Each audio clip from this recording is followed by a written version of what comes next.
Campaign Nusrat बड़ी scientific run की, बल्कि आज कैंपेन का तज्जिया किया जा रहा था और कह रहे थे कि ये चूंकि उनकी तीसरी कैंपेन थी और कहते हैं इससे बेहतर कैंपेन हालिया अदवार में हमने देखी नहीं। तो ये टेक ऑन कैंपेन मैसेजिंग, जिस तरीके से उन्होंने क्लैरिटी के साथ बोले और जिस तरीके से हर किसी वोटिंग कंस्टिट्यूएंसी को ही हैड समथिंग टू से फॉर देम। देखिए, हमें एक बात तो एडमिट करना होगी, मैं ज़ाती तौर पर उनका कोई मता नहीं है, वो तो मैं यानी कि लेट्स बी वेरी ऑनेस्ट, मैं अभी भी समझता हूँ कि वो मिसोजिनिस्ट हैं और रेसिस्ट हैं, ये मेरी सोच है। ठीक, लेकिन हैविंग सेड दैट, आपको ये बात एडमिट करना होगी कि वो मुसलसल कैंपेन मोड में रहे हैं 2016 से। Even when he was president, तो उस वक्त भी ही बिलीव्ड मोर ऑन, जिन्हीं के ये जो डायरेक्ट आपकी कम्युनिटी, उसके मुकाबले में बाइडन जो है वो गुंगा पलवान लगता सी, you know, throughout his presidency. उसके बाद उन्होंने फ़ौरन अपना बयानिया बनाया कि जी इलेक्शंस वे स्टोलन, और वो इंतहाई साबित कदमी से, या अगर आप उसको तंजिया कहना चाहते हैं तो ढिठाई से, उस पर डटे रहे। और ही sold his you know message well, and plus उनके साथ वो मिल गए ईरान, जिनको आज उन्होंने सुपर जीनियस का, आज उन्होंने उनको सुपर जीनियस भी कहा, और साथ ही उन्होंने स्टार इज बॉर्न, नहीं सर, एक कमेटी का वो साथ में चेयरमैन बना दिया, एफिशिएंसी, और जो डेफिनेटली ह्यूज गवर्नमेंट कट्स पे लेकर जाएगी और जिससे काफ़ी लोग बेरोजगार होंगे। So effective campaign, effective campaign, direct messaging और साबित कदमी, और सबसे पहली कि he was in a perpetual campaign mode since 2016। बड़ा लंबा रन अप। उसके मुकाबले में यानी कि कुमला को तो बेचारी को बिल्कुल लास्ट मोमेंट पे उतारा गया। 178 के करीब मैं मिले। एक बात मैं ज़रूर करना चाहता हूँ, साजिद साहब भी हैं, मारवी भी बैठी हुई हैं, कि अल्लाह ताला ने वो समझते हैं कि इनको किसी ख़ास मकसद के लिए बचाया और रखा। तो मैं ये जानना चाह रहा था, क्योंकि मुझे हमारे साबिक सदर साहब ने बताया है कि उनका ख़ास मकसद ये है कि चूँकि वो बल्ले के निशान पर लड़े हैं, तो वो इमरान खान साहब को रहा करवाना, तो ये दोनों नहीं, मैंने ये आरिफ अलवी साहब का अगर मैं गलत कह रहा हूँ, मैंने उनका हवाला दिया आरिफ अलवी साहब, तो आप प्लीज़ वो साजिद साहब उसका जवाब देंगे, हमारी साहब भी इसको रिफ्लेक्ट करेंगे। लेकिन Kamran quickly Viju victim hood बड़ा ज़बरदस्त प्ले किया उन्होंने। विक्टिम कार्ड जो है, तार से मैं आता हूँ आपके पास, विक्टिम कार्ड जो है, जिस तरह आपने बताया कि मुझे निकाल दिया, इलेक्शन रिग हो गए, फिर कातलाना हमला उनके ऊपर हो गया, so he played the victim beautiful indeed. और अगर आप देखें जो उनकी कैंपेन थी, खुद वो बता रहे थे कि इतने कम अरसे में 900 रैलीज उन्होंने की हैं, और इस एज में इतना स्टेमिना होना, इट इज़ अनबिलीवेबल। बट मेरा ख्याल है कि दूसरी एक और जो इसके अंदर फैक्टर है कि मैं ज़रा कीनली फॉलो करता रहा अमेरिकन मीडिया को भी, मुझे लगता है कि जो अमेरिकन डीप स्टेट है वो तो ऑब्वियसली नहीं चाहते थे कि ट्रम्प जैसा गैर रिवायती जो लीडर है वो सदर बने।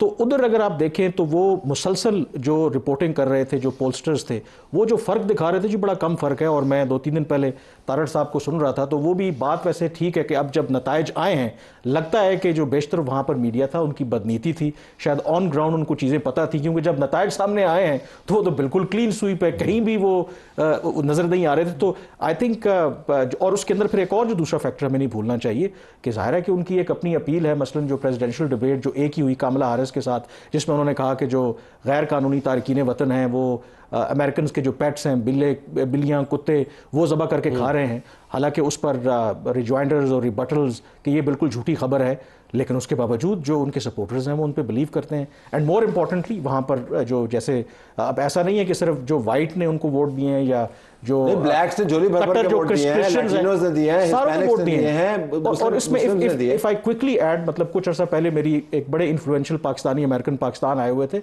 तो उनसे मेरी बात हुई तो उन्होंने ये प्रिडिक्ट किया था। उन्होंने क्या कहा था? उन्होंने कहा जो डेमोक्रेट्स हैं वो इतने लिबरल हो गए हैं कि कहता है कि अब जो हार्ड कोर वहाँ पर जो राइट विंग क्रिश्चियंस हैं वो भी परेशान हैं कि मसलन आप बच्चे स्कूल में जाते हैं, उनसे उनकी ओरिएंटेशन पूछते हैं कि इस तरह की चीज़ें, तो इससे ना सिर्फ जो क्रिश्चियंस थे बल्कि वहाँ पे जो मुसलमान थे, ब्रॉडर पॉलिसी को छोड़ दें, वो भी बड़े अनकंफर्टेबल थे कि ये डेमोक्रेट जो हैं ये आखिर अमेरिका को किस तरफ लेके जा रहे हैं। That's a great point, that's a great. बड़ी डेवलपमेंट्स की हम बात कर रहे हैं। हमने आर्मी चीफ की सऊदी अरब में MBS के साथ मुलाकात का तज़किरा किया। नुसरत साहब क्विकली अगर आप उसके ऊपर भी कमेंट करना चाहें, वेरी सिग्निफिकेंट डेवलपमेंट, और इस तनाजुर में कि अब दुनिया में एक ट्रंप मजीद आ गया है और आर्मी चीफ MBS सऊदी अरब। सर मैं दोबारा अपने साबिक सदर साहब के ट्वीट का हवाला दूंगा।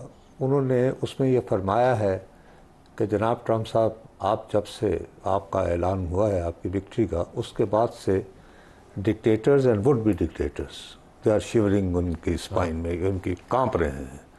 तो मेरा ख्याल है कि मिस्र के सदर शायद अभी तक तो अस्पताल में दाखिल हुए होंगे। इनको समझ नहीं आ रही कि भाई उनको क्या लेना देना इन इंसानी हकूक़ वगैरह से और क्या करना। जो मैं अर्ज़ आपको कर रहा हूँ, ये जो मीटिंग है it has its own significance. बिल्कुल कि एक साहब होते हैं जैरेड कुशनर, वो एक बहुत बड़ी इन्वेस्टमेंट कंपनी चलाते हैं। वो इन्वेस्टमेंट कहाँ से आती है? अब मुझे पता नहीं कि क्या जुल्फ़ी बुखारी साहब मैच कर सकते हैं उस इन्वेस्टमेंट को या नहीं। तो फ़र्ज़ करें वो जो कॉल आनी थी इंतखाब जीतते ही, वो पहली मुलाकात की फ़ोटो आ गई, वो भी उतों आई है सऊदी अरब तो। अब आप खुद आप फैसला कर लें। Saudi Arab, America, Saudi Arabia is primarily conveying the message कि हम ये जो भी अरेंजमेंट है, मैं ज़ाती तौर पर इससे को बहुत ज़्यादा खुश नहीं हूँ, मुतमईन नहीं हूँ। You know it very well, आपके प्रोग्राम में उसका बरबला। लेकिन हम तो पावर पॉलिटिक्स से बात कर रहे हैं। लेकिन पावर पॉलिटिक्स के हवाले से it's a huge message. Stability का it's kind of you know कि भाई we want nothing to be, यानी हिलजिल कोई नहीं, फोकस ऑन इकोनॉमी एंड। अच्छा, स्टेबिलिटी का मैसेज जो है ट्रंप ने भी अपनी तकरीर में दिया, उसका तज्जिया भी कर लेते हैं। लेकिन पाकिस्तान के साथ भी जो रियासतें इंगेज करती हैं वो स्टेबिलिटी की और लॉन्ग टर्म स्टेबिलिटी की बात करते हैं। नुसरत, हम बात कर रहे थे इधर, तो अभी मोहम्मद बिन सलमान क्राउन प्रिंस ने टेलीफोन कॉल किया डोनाल्ड ट्रंप को और उनको मुबारकबाद दी है, और सऊदी गज़ट ने दोनों की तस्वीर जो है साथ खड़े हुए रिलीज की है। सो इन अ वे probably the first लीडर। बिल्कुल सबसे पहले उन्होंने किया तो आर्मी चीफ की मुलाकात और उसके साथ उनके साथ रब्ता। हम ये नहीं कह रहे कि कोई मैसेजिंग हो रही है, लेकिन ये जिक्स्टा पोजीशन बड़ी दिलचस्प है। नहीं सर, वो मैं आपसे ऑप्टिक्स की बात कर रहा हूँ। एक सीधी सादी बात है जी, मुझे सिर्फ ये बताएं कि ट्रंप की इस वक्त कौन सी गोट पाकिस्तान में फंसी हुई है जिससे निकलने के लिए उसको इमरान खान साहब की अडयाला जेल से रहाई मकसूद है। मुझे अगर कोई ये समझा दे तो मैं यकीनन, मैं नहीं बेवकूफ़ आदमी हूँ। आप ये देखिए कि मैं आपको बताऊँ, मैंने इतनी गौर से, आदत है आपकी तरह ये नहीं पढ़ना वढ़ना, मैं बहुत कि जी डेड हीट है जी बड़ी, मैं बड़ी इंतहाई रौनक से कहता रहा कि 4-5 दिन तो शायद रिज़ल्ट ही ना आए। अब कल मैं एक शुक्रगुजार हूँ, जैसे हमारी मालवी सरमद बहुत दरीना दोस्त हैं, इसी तरह के एक दोस्त हैं, ज़ाहिर दिल से वो मिकुमला हैरिस की बहुत, मैंने उनको टेलीफोन किया, मैंने कहा हाँ भाई यानी मसले तो बह गई हैं। कहती है मसले से बात आगे जा चुकी है, ट्रंप जीत रहा है। मैंने कहा कैसे? मैंने कहा यार मैं रोज़ाना अखबार पढ़ता हूँ ये वो।